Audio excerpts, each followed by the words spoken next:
Say hi. Hi. Say hi.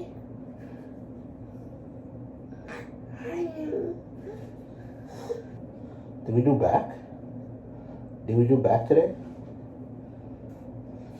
Can you flex? Can you flex your bicep?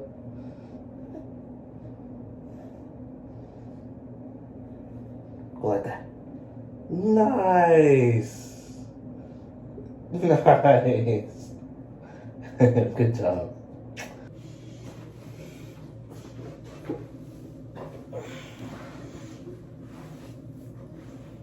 Yo, what's good, everybody? Welcome back to Gains on Camera. I'm so excited to be back. It's been a while, and I'm not going to get into all the details of why, but I'm just glad to be back.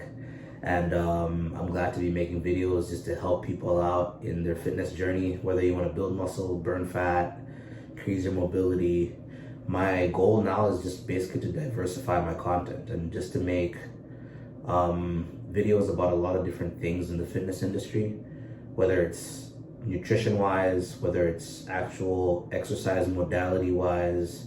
I just want to help give my advice and give my input based on what I've learned and some of the experience that I have working out and being a personal trainer.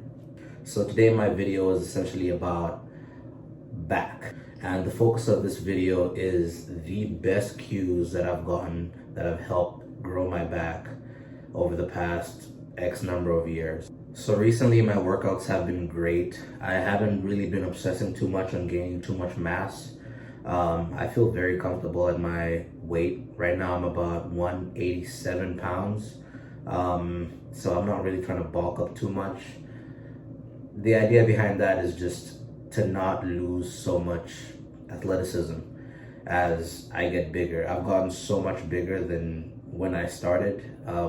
When I started, I was somewhere around 150 something pounds, and like 187 pounds is quite a jump. Granted, it's been quite a few years. At this point, I'm just trying to maintain, trying to stay lean. Right now, I'm on a cut. I'm trying to keep the length of my workouts at about an hour. I used to do 2-hour workouts before because I was really obsessive, but just growing and understanding what it actually takes to maintain your muscle, also just keeping my ego out of it. I've just kind of learned over the past few years that I don't really need to be in the gym all day to make gains or even to maintain my gains, right? So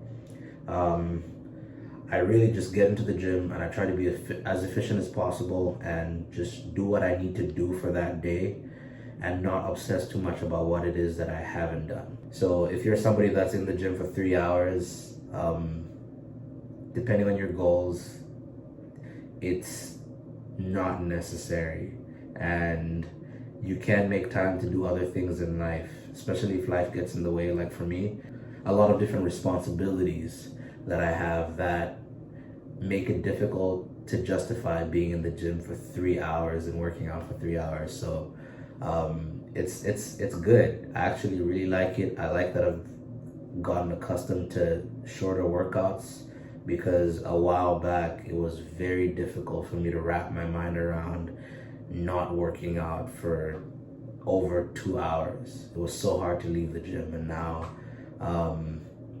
it's something that makes me feel good. My workouts feel even better. So enough chit chat, let's get straight to the workout. So the first movement I did for this back workout was chin-ups. And I like chin-ups just because I like to start my workouts with something a little bit more functional. Chin-ups are body weight exercise, so they allow me and sort of force me to control the movement a little bit more. Now the best cue that I use for chin-ups is to lean back and lead with my chest as I pull myself up. So the idea with that one is just a little bit more isolation. You're just ensuring that most of the movement stays in your back and you're not using your biceps too much to pull yourself up.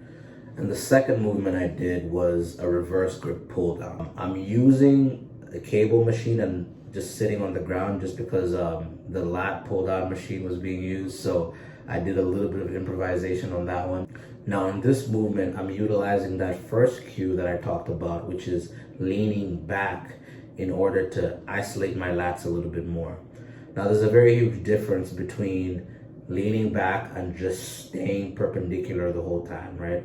If you try this movement on your own and you're just perpendicular the whole time, you notice that you feel it quite a bit in your biceps.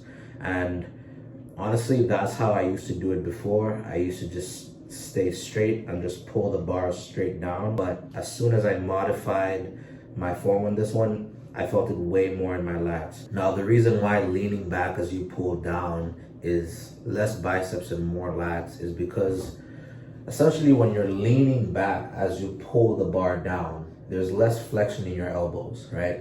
So the angle that your arm makes as it closes is a lot bigger when you're leaning back, right? So if you think of it this way, the more narrow this angle is, the more my biceps are flexing.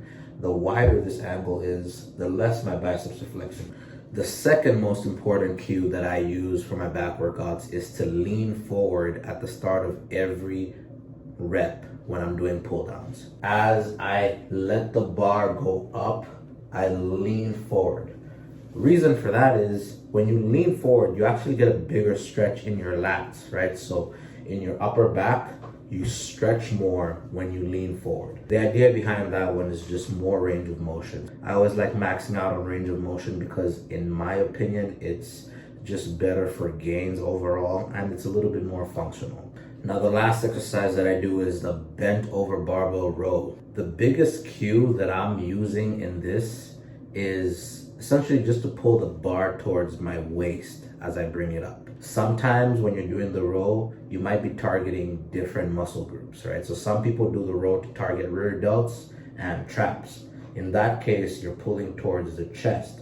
In my case, I'm actually targeting my lats. So as I bring the bar up, I'm actually trying to bring it up towards my waist. The reason being, the lower my elbows are, or the closer my elbows are to my body, the more I'm actually working lats. As you can see, I'm using something for elevation during this movement. And the whole idea behind that is I'm getting quite a big stretch at the bottom of the movement, which is, again, great for range of motion, right? So if you're ever doing a barbell row and you want to get more range of motion, if you're tapping the ground every time that you extend your arms, it may be a good sign that you want to elevate yourself a little bit more. So there you have it, y'all. That's my 2 cents for the best cues that I've used to help build my back. Really hope you enjoyed the video and really hope you can use some of that advice. Stay tuned for more.